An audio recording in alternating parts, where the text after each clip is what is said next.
Peace and blessings, family. It's me, Coach 67 Sports TV. Shout out to the awesome and amazing LDBC, Lions Den broadcasting community. Shout out to the Louisiana All-American Sports Network. And shout out to the greatest university in the world, the Southern University, home of the mighty Jaguars. In this particular video, I'm going to talk about Southern University recruiting. It's been a few days since I dropped the video, and the plan from this point forward is to keep dropping video after video after video and talk about the topic that I could talk about every day and really not run out of things to talk about when talking about it and not get bored in terms of talking about it, and that's Southern University football. And we're just going to talk about Southern University recruiting. This is Southern University Recruiting Spotlight, breaking news. Navarro College transfer, 6'2", 190-pound wide receiver Malachi Jackson from McNair, Georgia, has announced his commitment to Southern University. So that's the first commitment Southern University has. Next, breaking news. Mississippi Gulf Coast transfer, 6'2", 310-pound offensive lineman.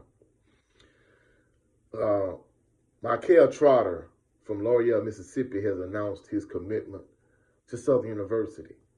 A physical guard prospect, Trotter moves well and consistently works to the second level. Next, breaking news. Presbyterian transfer, 6'7", 315-pound offensive lineman Malachi Bingham from Houston, Texas, has announced his commitment to Southern University.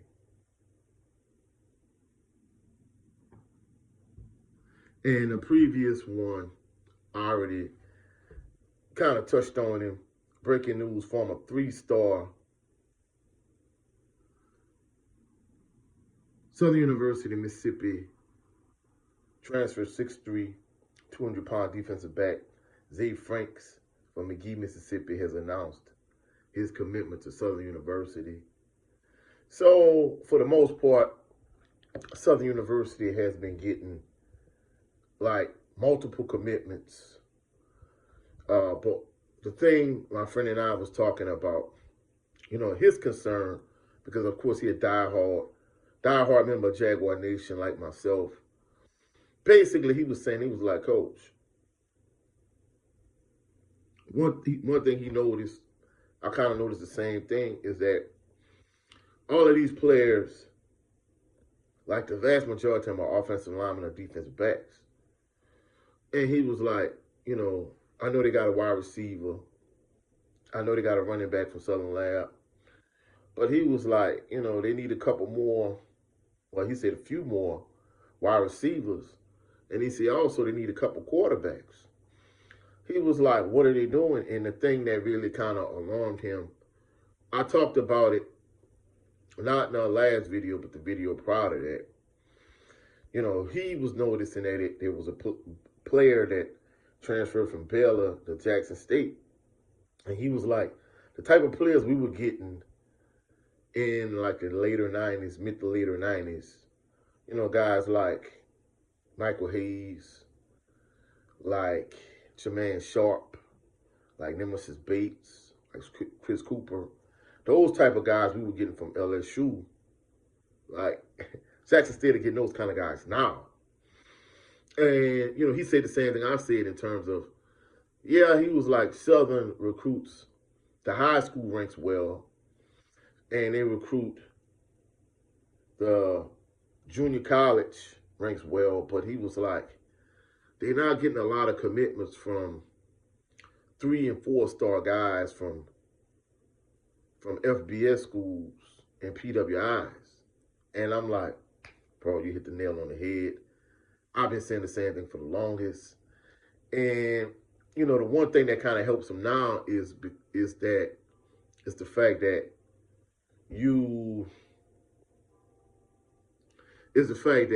the guys that are junior college players, JUCO players, community college players, now once they come to your university, they have 4 years of eligibility with you. And you don't have to worry about guys like, for example, even though he came straight to Southern, like Kobe Dillon, You know, he got those 2 redshirt years back, so he has 2 years of eligibility left. Those 2 years he was injured. Like, these guys have 4 years of eligibility with you. But like he was saying, like, you don't necessarily have, even though they have playing experience, like, you don't have like 2 and 3 years to wait for these guys to develop. Like, you need players that can contribute right away at certain positions. And he was saying that, you know, like wide receiver, he was like, you need like a couple 3 or 4 star wide receivers that could come in and that can contribute to your roster right away. You don't have time to sit and wait and develop. He was like, yeah, I know you got, you know, guys like Darren Morris on your roster, but he was like, even with that being said, he was like, you need to like get a couple game breakers at wide receiver right away. And he was like, in terms of like your quarterback situation, like, do you want to bring in guys that are more seasoned, or you want to bring in more young quarterbacks? He was like, you already have 2 redshirt freshmen that are going to be redshirt sophomores next year. So he said, so do you want to bring in a true freshman and maybe like a senior that's getting ready to graduate, or do you want to bring in 2 younger guys, 2 older guys? He was like, what's your plan of attack? So, you know, from his perspective, you know, of course, fans should know like every single detail of the program, like how many scholarships does Southern University have available or at their disposal right now, or you know what positions you plan on filling.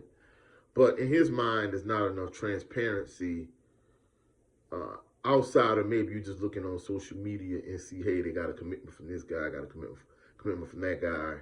You know, whereas he's kind of saying the same thing I'm saying in terms of, you know, looking at Jackson State, looking at Alcorn State, looking at a few other teams around the SWAC.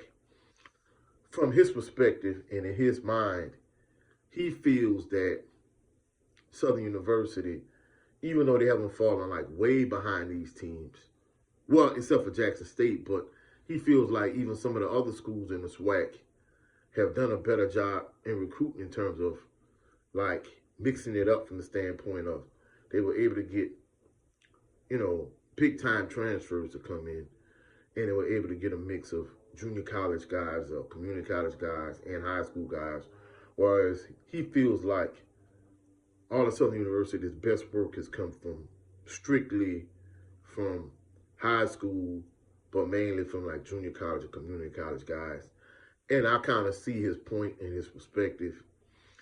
And, you know, he was like, well, Coach, I understand there's nothing you really could do about it.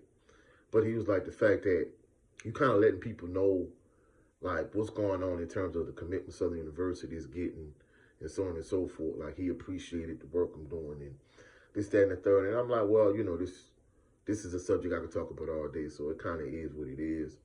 But that's it for this video. If you found any value in this video, please like the video, share the video, comment in the comment section, subscribe to the channel. Also, click the notification bell so you can be alerted anytime I post any new videos. Also, 3:30 today, 3:30 p.m. Central Standard Time. Go check out my brother, Jared 11 Green, on his channel, The Southern Baller Show. Come over there and check us out. Check out the collective. Also, check out my brother on his channel, Brent Fox. With his show, it's just me starring Brent Fox. Of course, Jared 11 Green is a huge Ravens fan. Brent Fox is a huge Steelers fan. You know, the Ravens beat the Steelers last night, so go check out, you know, both individuals in terms of their insight and their perspective of things. And also go check out my brother, 7 Sports TV, the general of this phenomenal organization. He has 2 channels. His primary channel is 7 Sports TV. He's constantly dropping content on that channel, excuse me, in terms of the sports world, but primarily boxing news. And his backup channel, the No 304 Show, tonight at 8 p.m. Central Standard Time, with himself and our brother Blue Ray Fitness. Go check him out. You know, hopefully y'all have an excellent and phenomenal day. Y'all have an awesome work week. You know, I'm going to keep banging out more Southern University content, so stay tuned. I'll catch y'all on the rebound. Y'all have a blessed, phenomenal day. Peace and blessings.